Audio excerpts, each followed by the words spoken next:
it was very exciting to learn that Acacia was coming back. The first time I got to meet Acacia was about a year ago. There was the first mushroom conference the Psanctum put on over at the Haven, and it was for me. It was like it was okay. It was the beginning, at the beginning of this kind of movement. And honestly, I was probably about to leave, but then somebody said the next speaker is pretty awesome. We should stay, and that was Acacia. And Acacia's was truly just. I was like so moved, and I'm not exaggerating. I can't exaggerate. I can't embellish, but in this moment, I'm not. I was like so moved. I was having thoughts like, this person should be my mentor. This person could teach me so much. It's just because of the way you were speaking, it was from a relationship with mushrooms. It was from like a deep friendship, like a family. It wasn't like you weren't speaking from your brain and just saying this and that you read in a book. It was like clear that you had gone there, and then you shared stories that about that. And so we got to meet last year. It was great, and it's so exciting to have him back. We're gonna do this. We're calling this talk Conversations. So we're gonna be a three-part talk: Conversations, Alchemy, and then on the third night, PDX Real. But tonight, I'm excited just to hear what you have to share about. And tell us a little bit. What are you gonna talk about tonight? Okay, and so, oh, I've been having this really profound mentorship again, we call this level 4 Nice. with Iboga, but I want to give reverence to the Australian Dreamtime, Mm, the Aboriginal Dreamtime of the Indigenous people of Australia, okay. because I really feel like it's important for us to talk about our collective dream Yeah. more and to really reverence and respect what we've gained, what we've lost, in ways that may be humorous sometimes, maybe a little bit serious, maybe a little bit profound, maybe a little bit of all three. But to honor our experience in this reality in the most creative and mystical, magical way we can, and be brave about it. Be brave about exploring the unseen world through the lens of our journey, through the lens of our hearts, through the lens of our minds. But specifically, I bring up the Aboriginal Dreamtime because if you're not familiar with it, there are a lot of down under plant medicines that we don't talk about. Tabernathi Mani. There's tons of acacias, different wattles there. And if you didn't know, there's a man named Julian Palmer who wrote a lot of books about the wattle tree diaries. And these are DMT containing plants, and so these are all plant medicines that are integrated thoroughly into the non dual dance of creation and our experience as human beings on this planet. And I think that tonight's conversation is going to be dedicated to psychedelic storytelling. Nice. And the storytellers in multiple cultures and traditions where there are plant medicines that are unseen and oftentimes not reverenced very much just because of our lack of knowledge and connections to those traditions and systems. And so, yeah, psychedelic storytelling. I love that. Psychedelic storytelling. And I love what you talked about the collective dream, because I think the further you go into the relationship with psychedelics, you start to realize that this truly is not figuratively or income. We are really dreaming this, and it's very malleable. And Yes. I think it's well, and one of the things I'm so interested to hear you talk about is so how do we use psychedelics to kind of help us with our collective dream? We know how they can help us individually, but in the Okay. collective dream. All right. So this is going to be like a 5-minute answer. Good. All right. Hey, can I do that down a little bit? And you can still hear me? Okay, everyone. So I gave you all who were in Laja Yoga Studio kind of a brief preview of what I was going to speak about, and I wasn't telling a lie. I'm going to talk about why it's important for us to integrate our experience into the collective dream and the collective narrative of what plant medicine is, and the reverence that we have for our humanity in the guise of going deeper into telling our stories in a way that can benefit. somebody else, okay? So I'm going to tell you guys a story. Are you ready? Yes. Okay. All right. And so I was on my way up here with a brand new friend who I'd known for 72 hours telling my life story. And sometimes when you're just sober talking, you kind of try to trim around the edges that really hurt. I think everyone can kind of relate to trying to maintain a sense of privacy and autonomy and their reality based on their traumas and things that are really tender for them. And I'm no stranger to that, but I was on an Iboga microdose. So that really didn't matter. And so I told my story raw and uncut for the first time, I think. 9-hour drive. Wow. Everyone always asks me, tell me more about yourself. I have so many questions.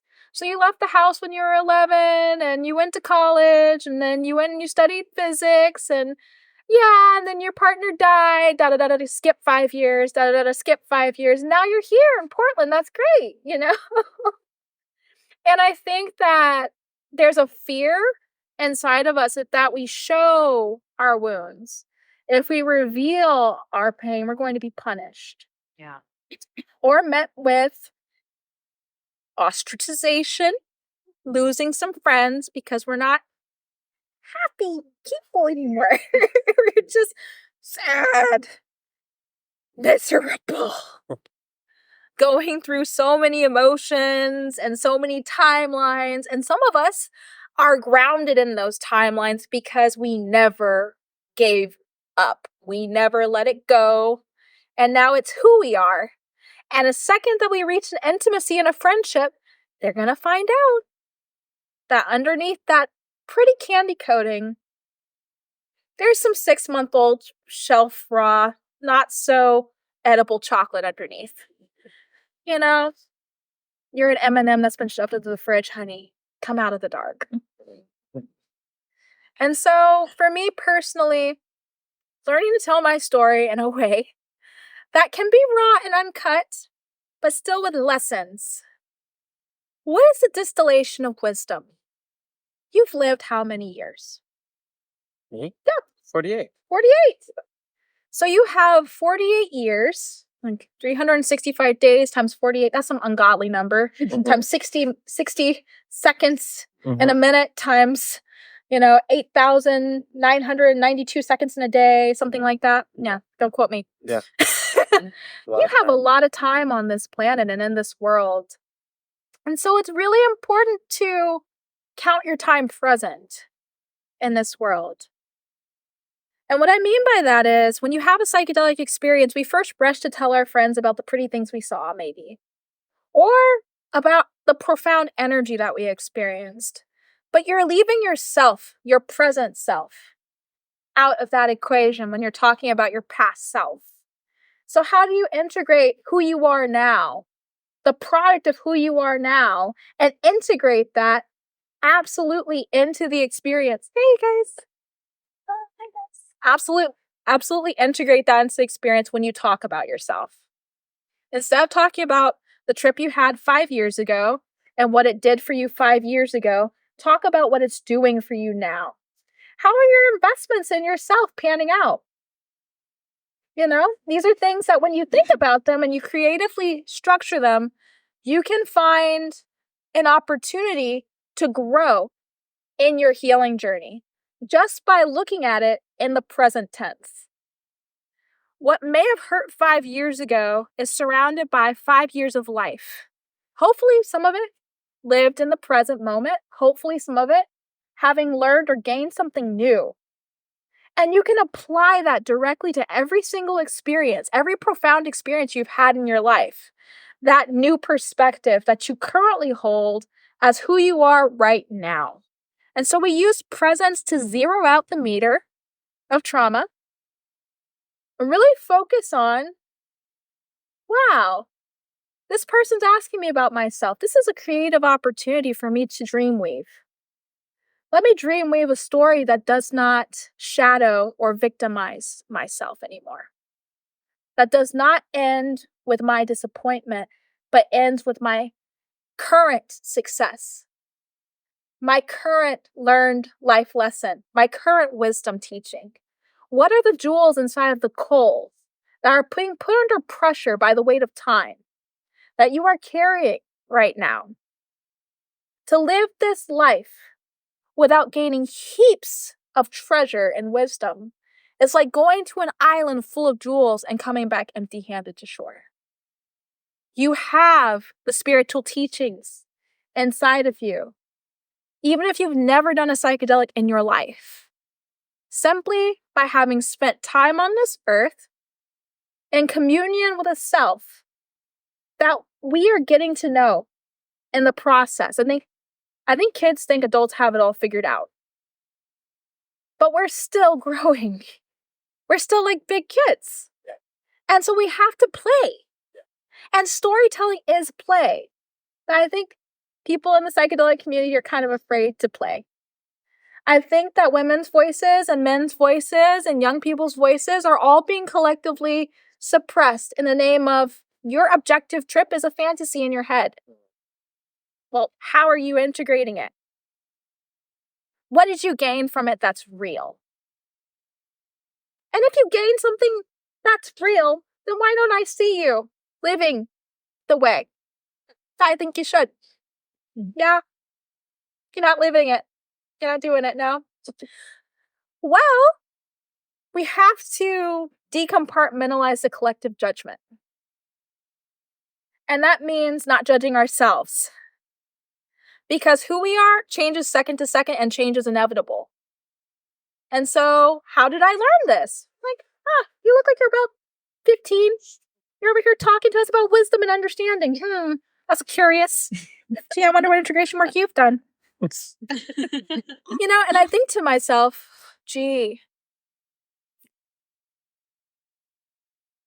I remember my first 1,000-year night. That's good. The night where I felt time cease to exist.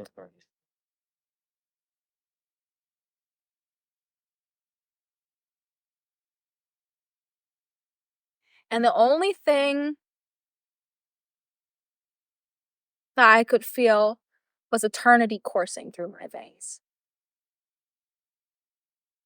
Sanatana consciousness. So funny, We say Sanatana, no one knows what Sanatana means. Santana? No. We're talking about what it means to have no birth and no death. To have been a part of a system that has infinitely been experiencing itself since time immemorable. This spiritual journey that we're on as human beings. Sanatana is a word that is a Vedic ancient word shrouded in mystery to describe the essence of the human soul, its true nature. But what does it mean when you sit and then all of a sudden you go into a trance-like state where there's blue light or green light or red light, there's light coursing through you, and every cell is receiving the download of universal wisdom, and you're sitting underneath the tree of life, wanting nothing. And then you go back to a computer programming job the next day. And somebody left the coffee maker on and it's dripping down the counter, and you don't know what to do because you're still tripping balls.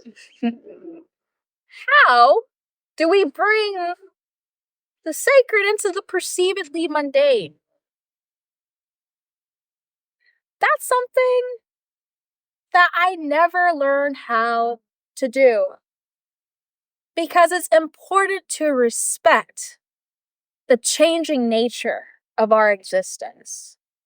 The fact that we can have bliss and we can have discomfort all within the same 24 hours is part of the journey. It's not something to be shunned, for us to try to behave as priests for 24 hours post-ceremony and then suddenly relax and now it's okay. Now we don't need to hold ourselves in ceremony anymore because you got to go to work and I got to pick up the kids and your normal life. Your normal life is magic, though.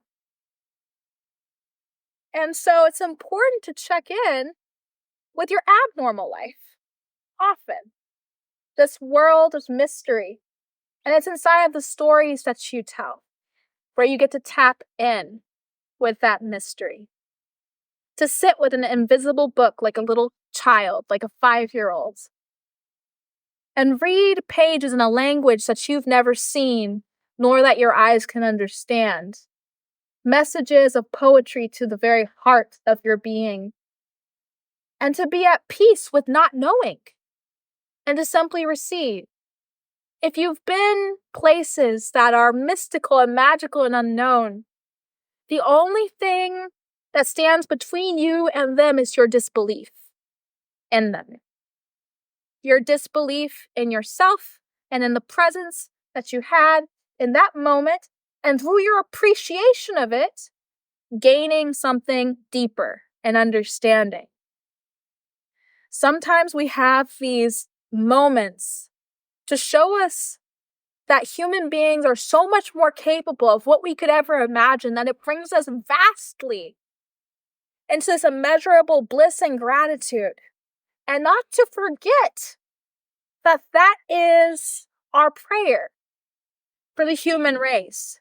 That every single being knows truly their value, their innate generosity, their innate kindness, their innate intelligence, their inner understanding. That they know that, but they're not so serious about it. That they can't sit under the stars on a Saturday night and dream weave. And that's a lost art, you know? The ability to not hold so tightly to a narrative that we lose the intrinsic value of imagination in the process. So what? You saw the clockwork elves in your grandmother's face. Doesn't mean that she's the Terminator. But it might mean that you're metaphorically making up things with your imagination, childlike mind about her that you never noticed before. The mushroom's showing you a metaphor in action, and we want to be the literalists of our narrative. We want to be taking notes as mature adults that this is what we learned, and this is what it saw, and this is how it makes sense. But the truth is, none of it makes sense. We live on a rock, spinning in space, and we're paying bills. It doesn't make sense. Stop trying to make it make sense, guys. It's okay to have fun. That's what I'm trying to say here. It's okay to have fun with your narrative and with your story. And this is a long answer. No, I love it. But yeah, this is what we can do to bring it back into community. Learn to have fun and learn to weave a little bit with our stories. And what I mean by weave is connect the dots. The grandmother with the clockwork face means she got so used to living a pattern of life that now her body functions a little bit like an aging android to you. And then you've got to stop there and say, wow, that's quite a projection. And ask it questions. Gee, why is it that now I associate her behaviors with just repetition? Am I doing something repetitively that's cold and calculating, or is it the absence of love that I'm feeling, or the absence of connection? And then ask another question. Maybe it's my lack of respect. Maybe it's the fact that I no longer look at her as a human being, but somebody who makes me food when I show up, somebody who I can rely upon to be there at a predisposed time and tell me that everything's going to be okay. And now a part of me has lost sight of her humanity. Maybe this is a lesson in patience and presence. Maybe I should ask more questions. A lot of times we just take the trip face value and we don't contemplate. And that's part of dream weaving, is trusting yourself enough to ask the questions and receive the answers objectively. Rather than take the questions to someone else who's not you, who has no connection deeply to your life story, and ask them to integrate and make it fit inside of your body, inside of your mind. It's not fitting inside your mind because you're using someone else's narrative to stitch together a narrative that's uniquely you. And so you come out looking like a patchwork quilt filled with pieces that don't match the tapestry, wondering when anyone's ever going to understand someone who now is substituting terms for his or her reality that are fabricated based on a handbook. That's not acceptable anymore.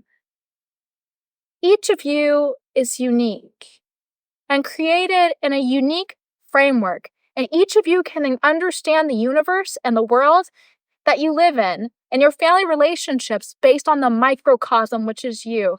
You're a very small universe living in a very vast cosmos, and its imprint is on you, and you can't get away from it. No matter how you do your hair, no matter how you look, no matter how unique you try to make yourself feel, you will always be that unique. You will always have the fingerprint stamp of sacredness, of sacred geometry, of harmony, of wisdom in you because you are the product of 14,000 loves. And so love is inside of you, and love is a technology that can teach you wisdom. And you don't need to earn it or go to a school for it or be taught someone by it because love is you. And that's part of weaving the dream, is going beyond the raw edges of what you think your narrative is and asking questions respectfully and connecting the dots and weaving a web so that you can catch wisdom as it floats through the wind effortlessly. This is something everyone can do. But you have to catch it, then you have to digest it, and that requires you to sit and be okay with not knowing. And uncertainty being replaced by confidence and faith in one's true self, which is love. Resting in that place of harmony will expose some of the deepest answers about your human relationship to the earth, to each other, and to the people that you don't understand. There will be people that you don't understand. But to see their humanity, to challenge yourself, to see their truth, their love, regardless of what you think is going on inside of their life, frees you from hatred, judgment, irritation, aversion, and sometimes even greed. Because you see something in them that's also in you. And so the light in me, and Acacea Lewis, as it is said, the light inside of me sees and respects the light inside of you. And that is connection. That is pure connection, undefiled. Right, guys? Yeah. Is it? Yes. Oh, that's okay. This is my answer. 14,000 loves? Yes. I have questions in a hat here. Oh, you have questions and a hat. We have Oh, questions. that's nice. Yes. All right. I love what you said. There was something that was bouncing around. We just had a really amazing collective dream experience on Sunday. Okay.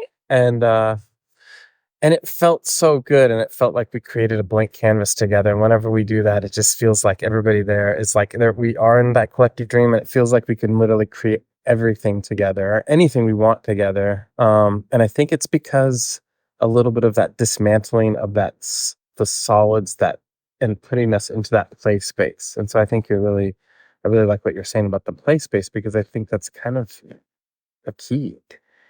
And then we go back to work. And then we go back to work. And then we chop wood, carry water. Yeah. And then we, yeah. Yeah. But we need the play space. Yeah, play space. Kian, can you speak up? I can, yes. So this is a question. Are we ready for questions? Yes. Okay. And I hope I can read this. Is masculine energy in conflict with feminine? Oh, is masculine energy in conflict with feminine energy? Does this factor into your journey? Yes, I could tell you some stories. You want to hear some stories, guys? Yes. This is psychedelic storytelling. I'll be your host today, Acacea Lewis. Let me tell you something. Upon a time, I was a Hare Krishna devotee. Mm. I lived in a Hare Krishna temple. Mhm. I was the lead of Kirtan, if you don't know what that is, when we go around singing to cops. Oh, no, I didn't know about that. Yeah. Singing bell chime. Hare Krishna, Krishna Krishna, Hare Hare. Sing it with me. Hare Rama. And I had the best time of my life. And at that time of my life, I was the most confused simultaneously about my life. Because I had just had, the latest psychedelic drug. I got a new disease. I heard it on TV. It's taking over me, and I can see that I might be insane. My thoughts are incomplete. Of late, I don't get sleep. I got the ADD. They're telling me. The ADD, the autism. I had all the things. And I was trying to find the psychedelic for me. I was trying to find the one-stop shop. I took the high-dose mushroom trip.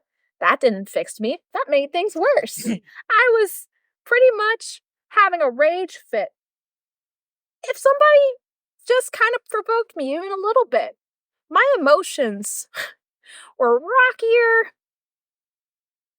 than the Yukon. That clockwork person was my partner at the time. And it was because I had said things that I was not fully conscious of that hurt my partner. And I was seeing a metaphor of how the lizard part of my brain just couldn't quite wrap its mind around humanity and suffering. It was a metaphor. And I learned it was a metaphor through experimentation. And this is what I suggest that everyone does. They experiment with themselves. And I'm going to get to the masculine feminine part. It's a story. What happened was I realized that certain things came out of my mouth that were a defense mechanism to try to protect myself from the male energy that I felt I never healed from being abused by. And so instead of, no, honey, I don't want any help with that. What on earth makes you think I want your help? Some really sassy, negative, feminine energy. My Mother Kali coming out. I was a rage nut for a little while in my youth, and I smoked a lot of cigarettes because if I smoked cigarettes, I could calm down my central nervous system and be nice and social and kind. No, the person that you see that you like is someone who is very imbalanced. And I realized that the feminine energy I thought I had was actually wounded masculine energy. And going to the Hare Krishna temple helped me with that because it helped me to see an example of what healed masculine energy looks like on a divine scale. What are the qualities that masculine energy can have beyond what I saw growing up, my father? And I love my dad. Don't get me wrong, I love my dad. But there were some things that I needed to learn about my dad's upbringing and his life. And before I knew those things, I didn't understand my father. And so I thought the things that he was doing were a personal attack to me, but it turns out I got the autism from somewhere. Came right down the pipeline. I got the trauma from somewhere. Came right on through. And so, do I feel that masculine and feminine energy are in conflict with each other? Yes. But I do believe that only up until both heal. Because toxic masculine energy, dealing with father problems, daddy issues, mother issues for men and women, it leads to you treating people the way you treat yourself. And you learn how to treat yourself the way you treat yourself, generally because of how you were brought up, who you were brought up around, who imprinted on you. And so it's not just masculine energy and it's not just feminine energy, it's behavioral patterns. It's activities that you get used to. If you get used to every time you want to do something, someone yells at you and tries to make you do it a different way, then you start to doubt yourself. And then that doubt turns to anger, and that anger turns to bitterness, and that bitterness turns to shouting and complaining and sadness for no apparent reason. And so in the process of getting to know oneself, I Hare Krishna my way into healing. Because Krishna and Rama are two halves of the whole, but speaks of a lover's relationship. Rama, this divine feminine, is actually Krishna in disguise. It's actually Krishna in drag. Did you guys know that? No. It's actually Krishna, for the joy of Krishna, coming as Rama to be Krishna's partner. And so it talks about divine love in a way that helps you to see divine masculine, divine feminine, not as the toxic boyfriend, girlfriend, not as the big strong guy with muscles who's attractive, and the little girl in the dress, but it takes away all the mundane, superficial qualities of society that, are how you dress, how you look, what you talk like, how your voice sounds, and to the actual activity of supportiveness, the all attractiveness of divinity itself.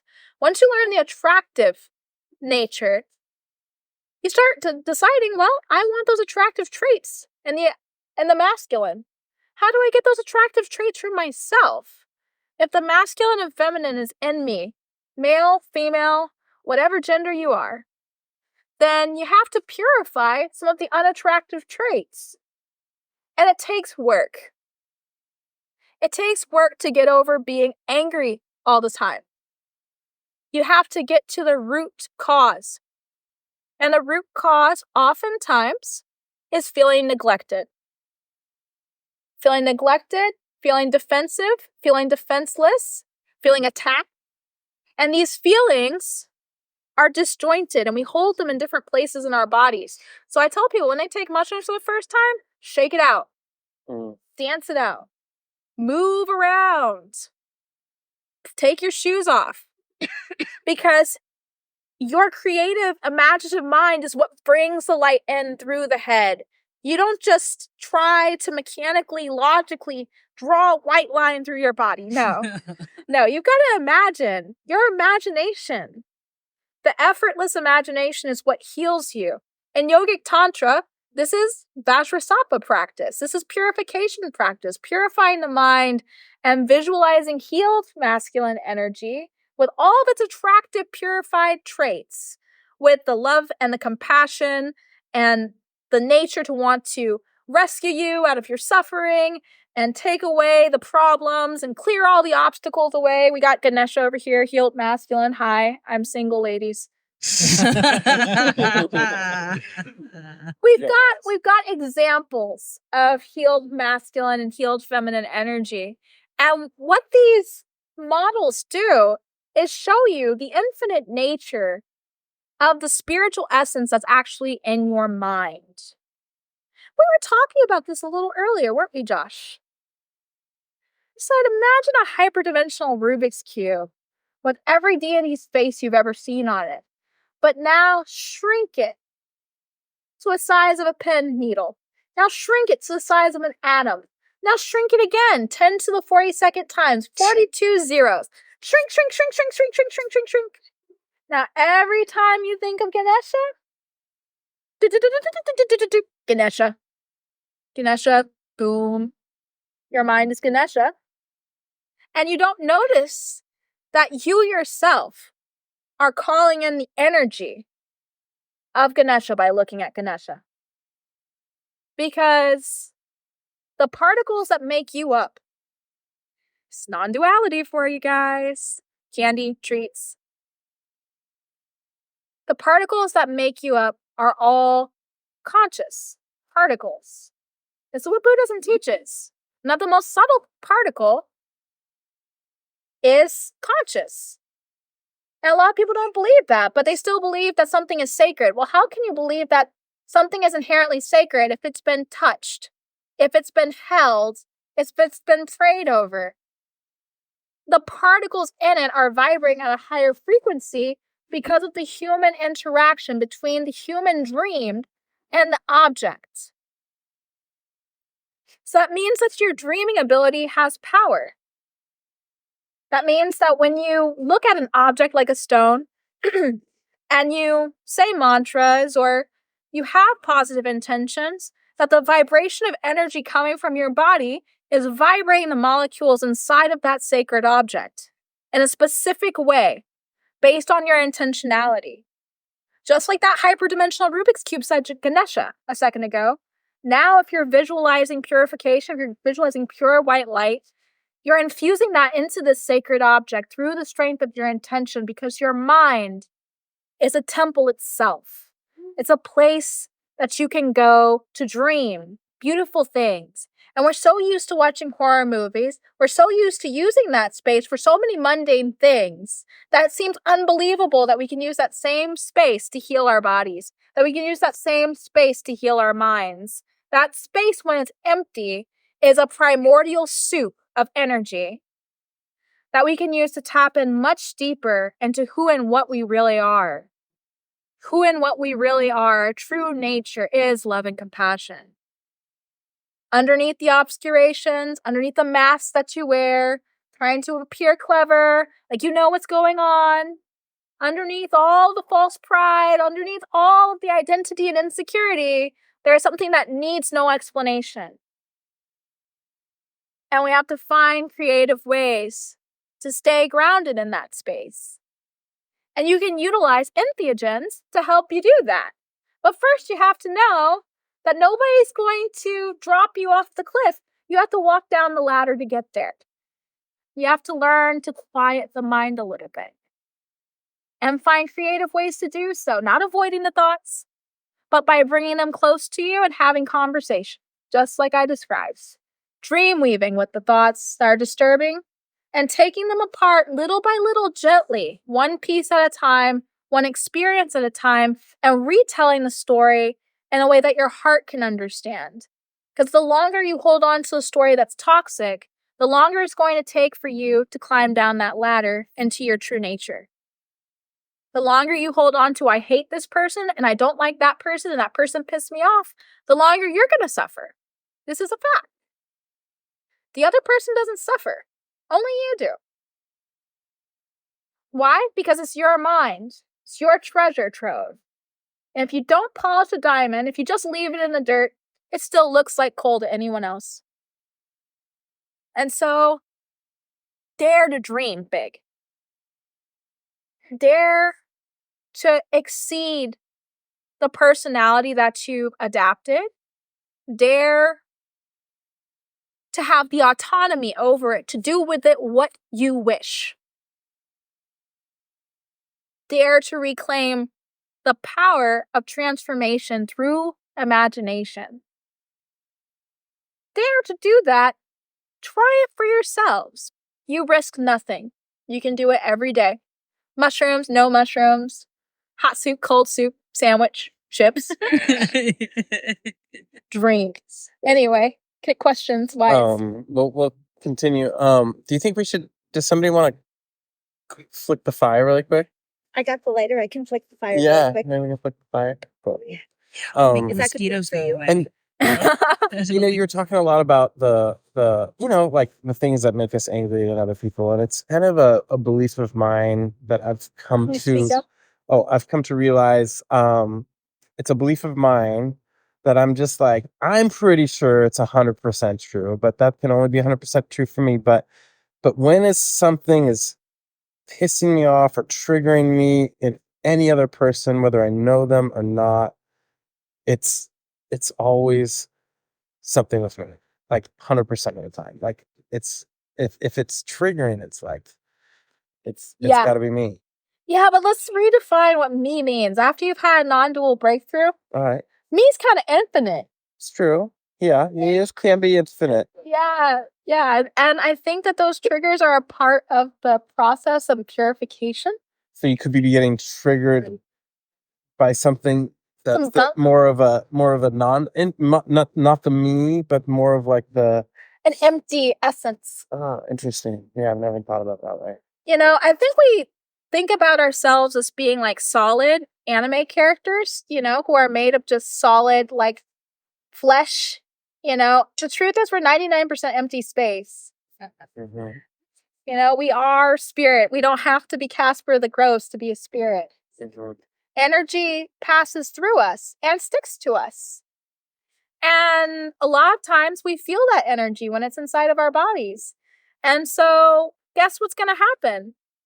When you have a lot of anger inside of yourself, a lot of times this stickiness gets entangled with other people's like substances because it's all one substance. It seems like it's separate, but anger and the emotion and the feelings of anger and negativity are all like this sort of grayish sludge, and it can be held inside of our bodies. If you've ever taken a plant medicine and seen somebody who had this kind of sullen energy, maybe they're a sick person. Eventually, it starts to make you sick.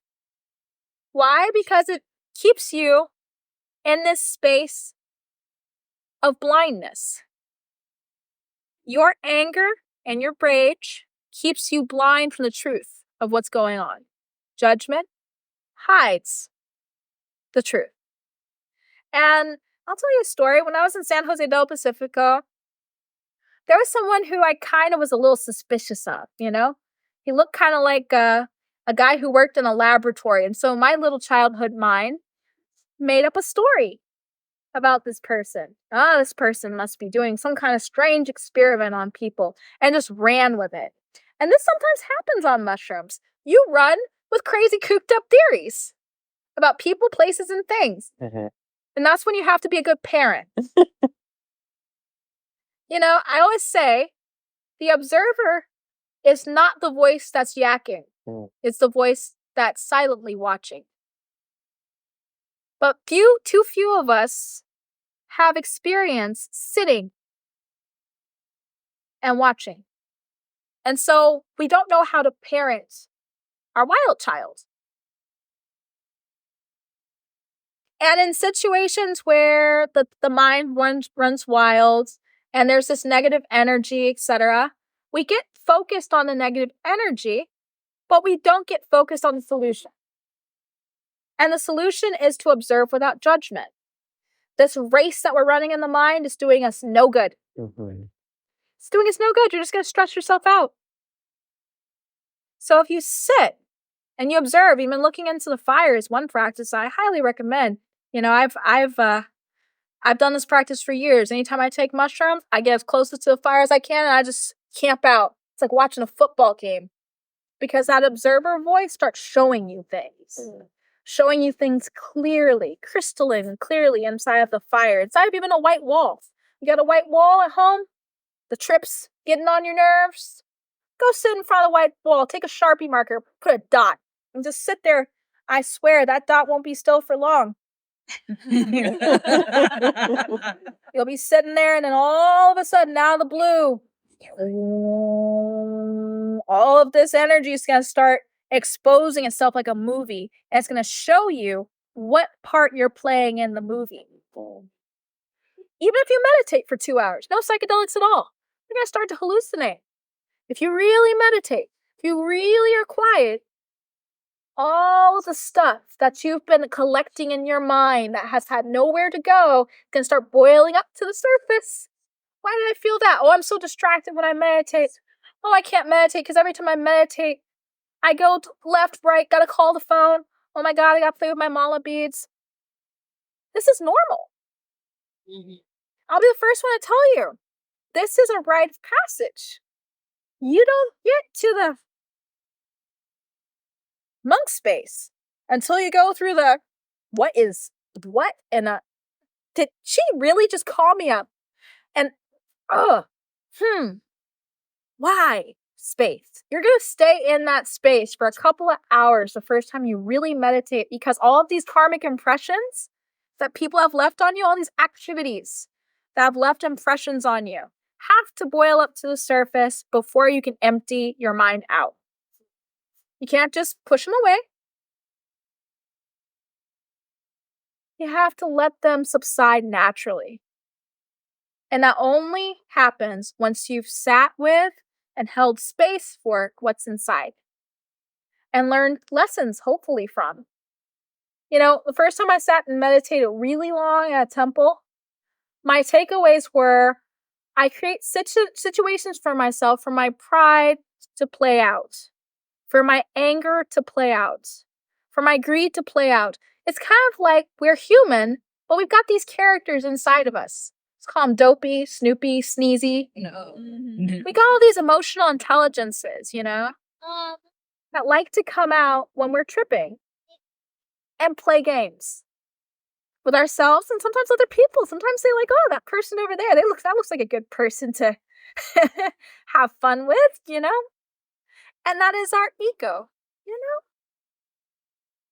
It's never the guy who's sitting over there quiet by himself with a smile on his face that's going to come over and get in your face and really loudly say, "You feeling it yet?"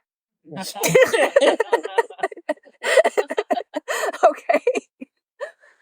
And that's fine because it needs to come out. But that's why group ceremony work is so treacherous sometimes, because once in a while you have that one person who's going through a non-dual awakening, who's starting to see reflections of self, and he thinks everything's a joke. And so he starts laughing. Everybody's face is funny to him. Why? Because he's starting to see his face in other people's faces. But he hasn't yet learned that behind the mask of happiness, there's pain. There's anxiety. And so he has to come out and go back in. He can't be so face forward, wearing the mask, playing the parts. He has to face the music, which is the observer that says, you know what you did the other day, you need to fix it. You need to tell that person that you told that to, that you gave incorrect information. You need to say sorry. That's compassion too. Compassion to ourselves starts with right action. And that's what a lot of people are confronted with in psychedelics that make life challenging. Because sometimes it's very complicated to do the right thing or what we think is the right thing. Sometimes we don't have the resources to do the right thing. But it's important for us to be able to ask for help. That's why communities are so important. It's because you need a safe place to show your true face. The face that doesn't have it all figured out yet. There's not two types of people. There's not the Buddha and the harlot. There are, but there's a lot more types of people than that. Just because you're not a love and light person does not make you uncool. If you needed to hear that. I don't know who needed to hear that. Some of us are warriors. Some of us are warriors. Some of us have connected with our primal sacredness. Some of us are watchers and listeners. And that's very sacred too. Every community needs happy people, sad people, pregnant people, dying people, people with sicknesses and disease. This makes up a community, a healthy community. And this variety trains each individual in their own path. The ways that we find solutions to people's problems by just holding space for their energy. It's magnificent what one human can do. Let alone a whole group this big. This is an army. Mhm. I mean, you ever seen that meme that says, I don't need an army, I just need two bad motherfuckers. And all of you, I would say, are in that category of people who believe in truth, who believe in beauty. Or at least if you don't believe in truth, you're at least willing to search for it, which is half the battle. Once you start seeking something, it's going to find you. And that's the thing about seeking God or seeking divinity, is that it's going to come to you in 100 million ways at once. And it's going to be overwhelming. And so it's really important for you to sit and sort through the messages that you've received and take each one of them as a message that is important. Even the things that seem so mundane that you couldn't be bothered with them are important messages if you just take the time to open your mail and to read what's inside. It could be about accountability. You didn't do this, and you were supposed to. But the problem with accountability is forgetfulness, dullness of the mind. You see, the biggest obstacle to right action is dullness. And we don't talk about it. We talk about greed, right? It's so terrible. Greed. Whoa. Oh, my goodness. Oh, desire. Wrong desire. So distracting. So much pain and suffering. But we don't talk about dullness. The dullness that comes from doing too many things, too many times, and being in a systemic state of overwhelm and inflammation. And this is what plagues the psychedelic community the most. Is, at least for me, I don't know about you guys, but after a 7-gram trip for at least 3 or 4 days, if I find my keys, I came out okay. And so we have to find out a better way. Find out how our bodies work so when we take a dose, we don't have to take the 20-gram dose to get to where the 5-gram dose would normally take us. Because we're sharp. Our awareness is polished. And we can execute a task in the way we should. But dullness comes with a spiritual teaching. You know what that is? Forgiveness. Not everybody's going to be the sharpest pencil all the time. And we need to normalize progress and development. A lot of us are trying to shoot from A to B. I think I would put it this way, Jillian. How did I put it? In hell alone by yourself. Yeah. To heaven with the heavenly chorus singing. You're trying to shoot from A to B. A lot of people are in purgatory still. A lot of stuff they're still overwhelmed with. We've got to get people to a basic state of being okay for enough time to where their systems can reset. But in order to do that, we have to realize that the mind is not just in the brain. The mind is also in the heart. The mind is also in the liver. Each organ has its own individual neural network. Did you know that? Oh, Google. How conscious are my organs? Yeah. Your liver hates you right now. Anger, fear, aversion, even lust. Even just an overage of a certain energy inside of your body. Your body is a very, very special ship. It's transporting priceless cargo. And yet we have all sorts of things in the cargo hold with the precious cargo. And so we have to clean our bodies as much as we clean our minds. You know? And not just detox cleanse, be done with it.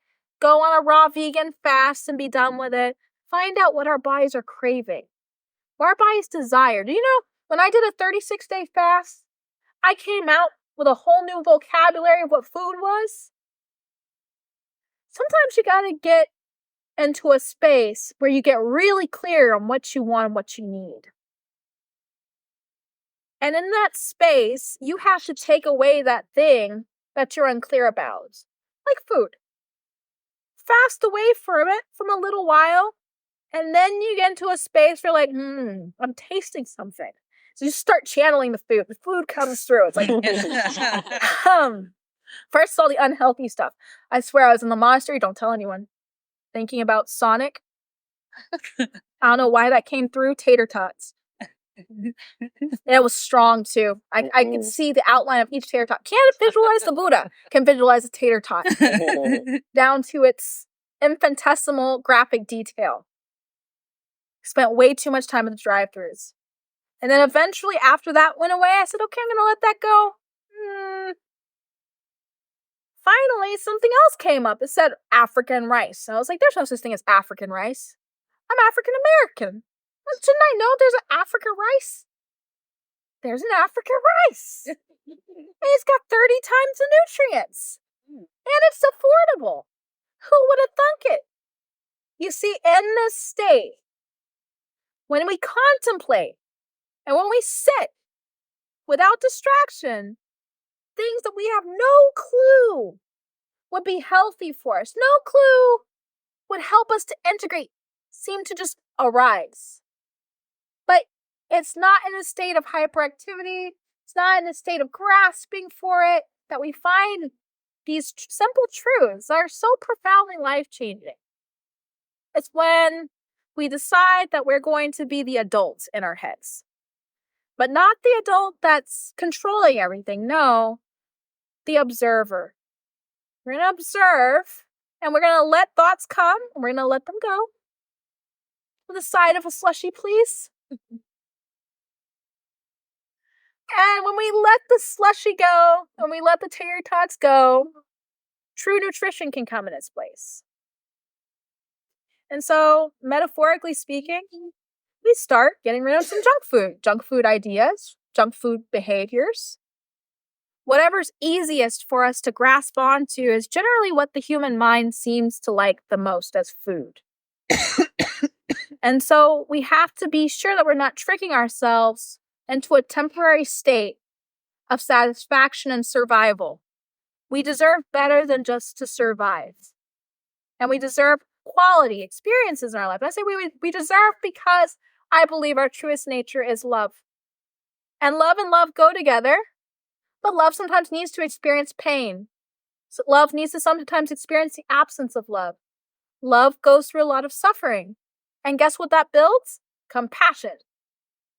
A lot of it. In little incremental amounts, we start to understand other people's stuff and hold space in a way where anyone can feel safe around us.